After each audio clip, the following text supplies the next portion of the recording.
This is the power, number one power of gyms many years ago. And I had a breakdown. And as you know, Chris, this is our busy time of the year. I spoke to my franchisor, Peter, back then. He said, look, I don't know what we can do. Why don't you try gym? I rang Jim up, and it was like about the 27th of December. It's like, Jim, you know, rah, rah, rah, rah, rah. Yep, I'm onto it. I thought, oh, okay. Jim spoke to Bob Walker himself in America.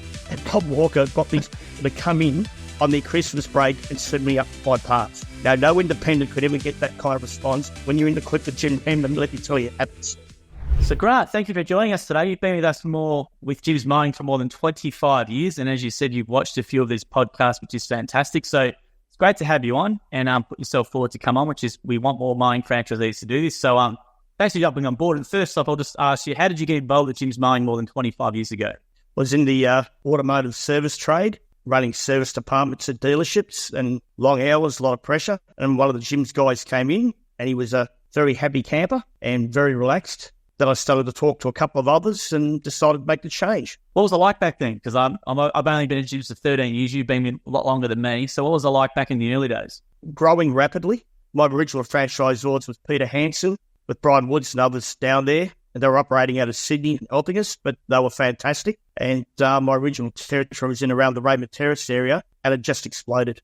Absolutely exploded from day one. Currently now, how many clients do you currently have? What's your current business like now?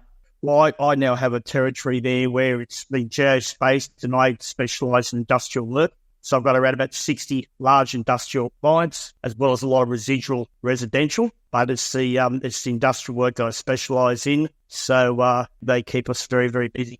Let's talk about the industrial work then. So is it just something over time you picked up factories or commercials and you've shifted your business towards that and got rid of the more of the residential? Or how do you get to 60 sort of clients in that, or how do you decide to specialise in that? Well, over time, as I said there, we started to pick up a few. My kids grew up. One of my son works with us part-time. Like commercial cleaning, it's more of a niche market there. It's not done in the normal, like 9 to 5 time frame a lot of the time. Very, very lucrative. And again, a lot of specialised equipment needed, a lot of specialised skills. I absolutely love it. Now, can you just give us an insight into the skills and then the equipment needed or that you use in your business for this? Well, we run 2 walker mowers with a lot of industrial work being a little bit rough. And this is the evolution that's happened through the time of gyms. Originally there, probably when you had a lot of areas that were very, very unclean and messy. You had to stand there for hours with a whippersnapper. That then evolved into like walk behind slashes. And now we have ride-on machines called Razorbacks. I think Damien from Tasmania uses one. And yes, and they're absolutely brilliant. And that's the specialised gear that we use. We use specialised walk-behind vacuum machines for large industrial car parks instead of using blowers. And the whole idea is to work smarter, not harder. And the work of these machines can probably save hours and having multiple staff doing it the old-fashioned way. Working smarter, not hard, obviously you would have picked up a lot of tricks over the time. What are some mistakes that you see some of the newer guys do that you wouldn't do from your experience? What are some maybe tips you can give them? Well, I think actually the moment I know he's at trading there with Dan Cale. As Dan Cale said, he worked that hard, made great money, but he worked himself to a standstill. So you got to step back there, sometimes work out the most efficient way to do things. And again, it's always knowledge. I learned very quickly. A lot of my customers knew more about horticulture than I did. So I put myself off through the tape for 4.5 years, hard time. And then with that knowledge gives you the skills there to know what you're doing. But as you say, Joel, over 25 years, the entire equipment has just changed so much. It's just made so much more user-friendly. And to unpack this, 25 years ago, people said, oh, yeah, lawn mowing, gardening, mate, your body will give out in 10 years. It's not a long-term gig. Knees good, ankles good, hips good, going great. Low blood pressure still. I'm 62 years of age. And a lot of it's down to this work. Yeah, I'm hearing that because I've met a lot of long-termers in person 20, 25 years, and they just look a lot younger than people their same age because they're outside all the time and they're fit and they're healthy and they're moving around. And you do hear that a bit, don't you? About people saying, oh, your body will be wrecked or in 10 years' time. And then quite to the contrary, I met a lot of guys like yourself and other people who have been up a long time and they're fitter than anyone that I know probably is 40 years old. Yeah, there's a lot of misconceptions about it. And then to unpack this entire thing we're talking about over the years, the positive side of it, life's messy. And there's divorces, there's illnesses, I've had mental illness in my family there. Even children with severe learning disabilities. And this is very time-consuming stuff where you got to work around things. Now, you can never do that as an employee, Joel. No employer put up with that. But you can organise your business and organise when you're work around doctor's appointments and various other things that you never, ever do as an employee. The flexibility is fantastic. Absolutely. I know that for working for Jim for 13 years, there's no flexibility. So you guys have got to make sure you work around the kids and pick them up and drop them off and do all the appointments that you need to as well. I'll tell you my Jim Penman story. This is the number one power of gyms many years ago. And again, some of our suppliers weren't that clued on. And one of my big mowers, they closed for 3 weeks over Christmas to support us. And I had a breakdown. And as you know, Christmas is our busy time of the year. I spoke to my franchisor, Peter, back then. He said, look, I don't know what we can do. Why don't you try Jim? I rang Jim up, and it was like about the 27th of December. It's like, Jim, Yep, I'm onto it. I thought, okay. Jim spoke to Bob Walker himself in America, and Bob Walker got these people to come in on their Christmas break and send me up my parts. Now, no independent could ever get that kind of response, but when you're in the clip with Jim Penman, let me tell you, it happens. I love hearing that, Grant. Thanks for sharing that story. That's really, really good. I'll have to mention that to Jim when I've seen it. But yes, you're right. When you get a phone call from Jim, if you're a supplier or whoever you are, you tend to answer it and sort it out. So that's great to hear that. It's fantastic. And as I said, that was over 20 years ago. The power of Jim, that particular make, Mower the Walker, has an international magazine, and Jim Penman got a 3-page article about him and the gyms and what it was doing there worldwide, as mowing for the biggest mowing franchise in the world. So it kind of, a lot of Jim's mowing, whatever, but that's the power that we have. Yeah, I love hearing that. That's a great story. Do you have any other stories about Jim then?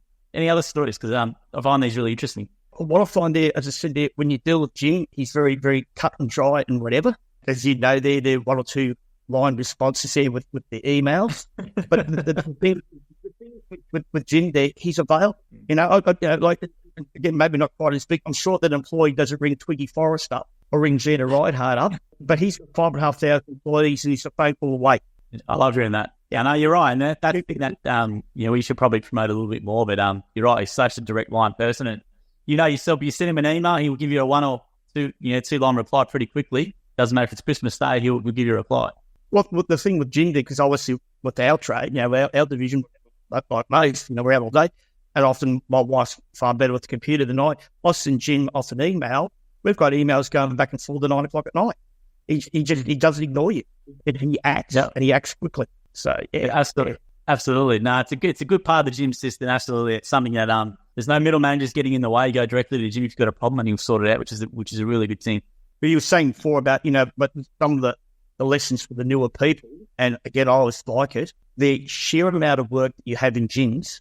You see, like say from Melbourne, might be someone saying, I service all of Melbourne, Geelong and Ballarat and crazy distances, and you'll go broke doing that. In the gym system, you literally can have your territory and look at a couple of suburbs around it, and you'll never need to travel any further than that. That's the sheer volume of quality work that comes in. You work smart, you quote the right money. Jim always says there, I want quality work and you charge a quality price. And you don't need to travel. We're independent here or go all over the countryside, chasing a job here, a job there with the gym's network. If you want to get there in 3 or 4 suburbs, that's all you need to work.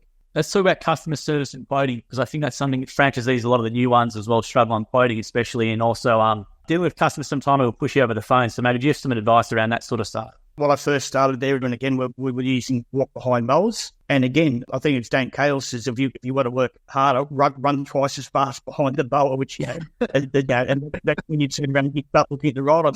I've been going for 3 months. I thought I can't get to the quality work, because I'm too busy behind the mower. And again, because of Jim Penman there, Walker Australia turned around and said, we're going to do an exclusive demonstration for Jim's franchisees in the Newcastle area. And they did it. I was only going for 3 months, and I kind of was creative with some of my accounting so that I could get my first loan, get my first machine. I never looked back. I think it's Gerald. I think it's a Gerald Bush. Yeah, Gerald. Yeah. As he said to you, just whatever you do, just buy a Walker. And it frees you up. You get the mowing done. You get it done beautifully. It allows you then to get into where the real cream is, which is the rest of the yard and the rest of the work you can do around the yard. Yeah, it's great advice, and I think just have it because it's it's a costly machine. I think people just putting themselves out of that sort of mindset of it's the cost as opposed to what it can do for them and free them up in regards to the extra income they can earn. I think is probably the way to look at it. Well, Milwaukee's a bit different, but all of these, there's so many standards available now, and I know that a lot of the dealers there really look after the gyms guys, whatever the brand of the standard where you stand on the machine. If your back's a bit twitchy, or you have to sit down 0 turns, either way, when you work it out there, your repayment is 2 mows a week. 2 mows a week, and the efficiency that you get, the fatigue factor, all of it there. So I'm very much Joel, and I've got staff. I'm not into the 20 or 30 mows a day, whatever. My mentality is I look around, and every job I look at and with my clients is, am I servicing them fully? Because I don't want to leave that client knowing there that there's work that could have been done, but I'm too busy to run to the next job. And that's why, as I said, the average invoice value is everything to me there, and I am the package, the complete package for my clients. They don't need to look elsewhere for anything horticultural. And we've just done a networking meeting today. We're getting involved with test and tag, cleaning, dog wash, fencing and that. And what we want to do there is have it where with a client there, they never need to think of anyone else. Gyms there, anything on their property there, we can get someone there to help them. So can you just talk maybe about that sort of networking meeting thing? So is that just something where you're bringing in other people, or how's that is there a referral group amongst yourself with the franchisees? We organised a group. A large number of different divisions came. We've just met at the Max today, exchanged some cards, and talk to each other about exactly where we work, what we're doing, and whatever. And that way, we've got each other's business cards now, know where they want to work and know where they're looking to work. And that way, because as you know, they're too often people always say, "Oh, do you know someone that's a good handyman? Was there someone that's a reliable cleaner that's going to turn up? And my fence is falling down there, but I know that bad fencing guys, I want a good one." We've got the answers for it. I've heard that. And I was going to say as well, how do you approach then raising the extra services with customers? So you mentioned that you want to be the total solution when you go to clients. Are you just walking around noticing stuff and then pointing it out to them? How do you how do you pick up that extra work? Well, generally when you 2 ears, 2 eyes, 1 mouth, but you listen to what a lot of them got to say there, and you start to get, and asking the questions and find out there, spring's coming up. We want to use the pool again there, but gee, it's looking messy around there, but I know you must be busy. Anyway, about the lawn, I said, we're never too busy. Let's have a look. How you feeling about around there? How would you like to see the garden look around the pool? We can help. And with you mentioned Razorback, you mentioned Walker. What other gear are you using in your business? What brands and what philosophies do you have to your equipment selection? The Walker's Razorback. We've got a fair bit there. We're using walk behind vacuums. We used motorised wheelbarrows because a lot of the blocks we have a very, very steep and whatever there for the soft landscape type of work. Honda snippers we use there, a large range of Husky battery gear, and most importantly there, because I was stubborn and now I've seen the light, thank you, Jim, we've now gone to a Polec mower. A Polec, nice. Honestly, I could have done it so long ago. And you look at, the stubbornness, you look at the sticker price, and then you look at what it can do over a Toro or a Honda or anything else there, and you think, why did I keep an open mind? Why are you so hesitant to the Polec? I think at the time there, battery mowers, are they going to last? A lot of the other brands, there's a lot of hype around some battery brands. Then you get online, and some might have franchisees gone down the road with some brands, been badly burnt. And the Polec, you look at the price, but then I spoke to a number of franchisees who were resistant. Jim himself recommends them, but absolutely brilliant. And again, there, when you work at the price of it, it just pays for itself over and over again. Are you using the attachment method, or are you just using purely the mower? Like, do you have the backpack or anything with it, or? No, just straight model for that on that one there. So my main foray, all the pole hedges, I've got all the different types of pole saws and different equipment, all of that other works. Is Husky. The dealer here is great, Tinks, and yeah. And how many people are in your team? So it's myself. I have 1 full-time staff member. I have my son that works part-time, and my wife can come out there on average about maybe 1 day a week, but she's all things invoicing, quoting, and whatever. While we're on that subject there, talking about technology changing, we now have got the headphones that go on with a small microphone. Now, 3M, they're Honeywell. Even Husqvarna is still making a pair where you can be working, ear protection, take a phone call on a machine, and the customer can't hear the machine because the microphone is close to your mouth. It is an absolute game changer. Yeah, because I imagine back in the day, you'd have to stop what you're doing, get out the phone and pull the lead back and all that sort of stuff. And then whereas with this now, you can just keep working and call the lead or whatever you need to do and they won't know any difference. Yeah. Getting back to the customers and ringing a customer within 2 minutes, if not 10 minutes, You do that, they feel the need to go and get other quotes because they're blown away. They think, because the general image from the tradie, you'll turn up when he turns up and you'll ring when he rings and, they're going to do something and they never do it. I think that's what sets us apart. So you're keen to customer service and is just doing the basics well, as you said, speed of reply, rocking up being professional uniform. Was there anything else that you maybe do that might be obvious to you but might not be obvious to others? And again, from learning in the automotive repair industry, even back then, time is the currency for people. For a lot of people there, cost can be an issue, but for a lot of people, it is time and it is convenience. Now, I went down the industrial route, knowing full well I'd be working after hours, working a lot of weekends.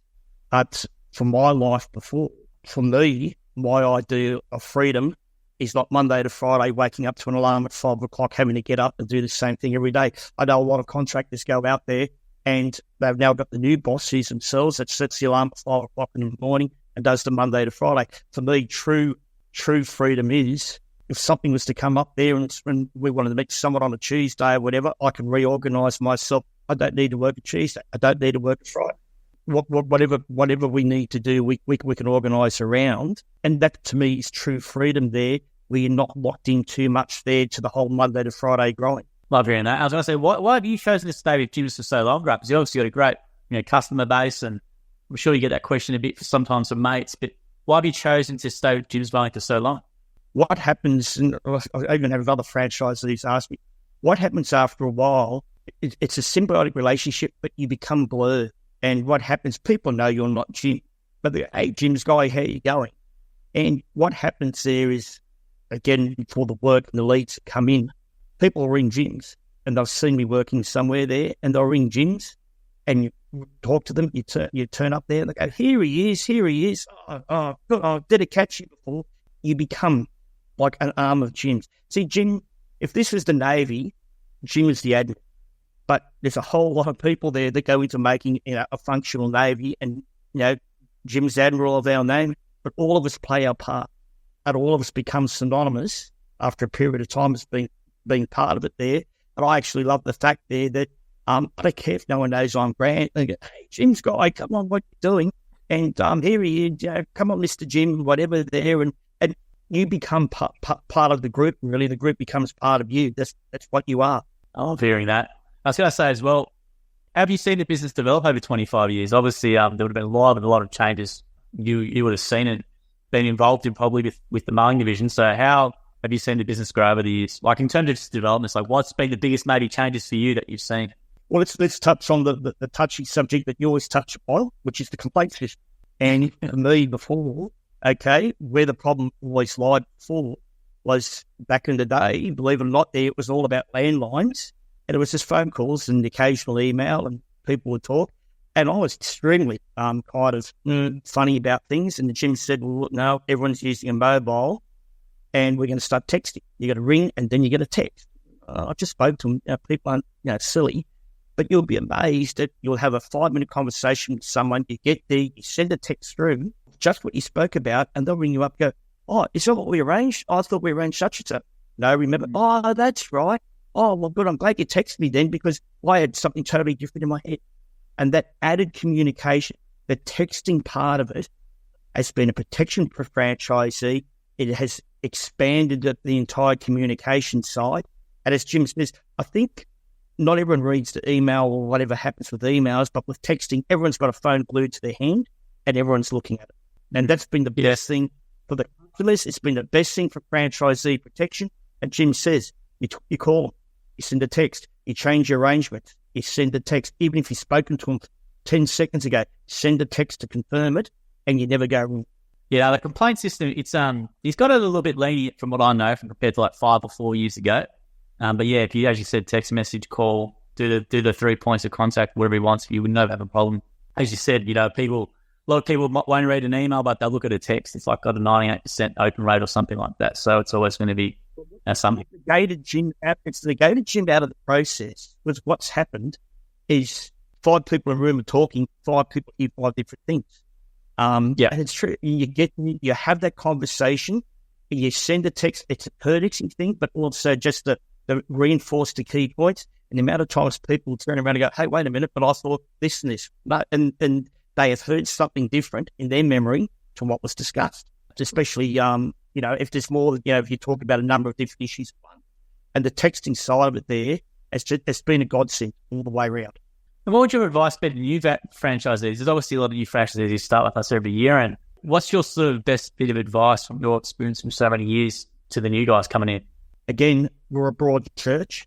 So what we've got in Newcastle, you're not just doing this trade, you're becoming self-employed and running a business. And that's multiple people have multiple skills. So our franchise was very intense in the first 6 months.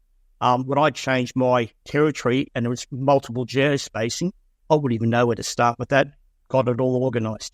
When it comes to the hands-on and what's doing there, number one key is as a new franchisee, all that kind of administratively, you've got a franchise for it, and you talk to the experienced guys in the areas that you want to work, talk to a number of them every single time. Don't try to be Robinson Crusoe. Robinson Crusoe does it very so well and ends up starving financially, but you get involved, start team up your network. There's never a stupid question, and you keep talking to the franchisees around you, especially about quoting or just a number of various things. I've got a particular tree here. I don't know how to approach it. What should I do?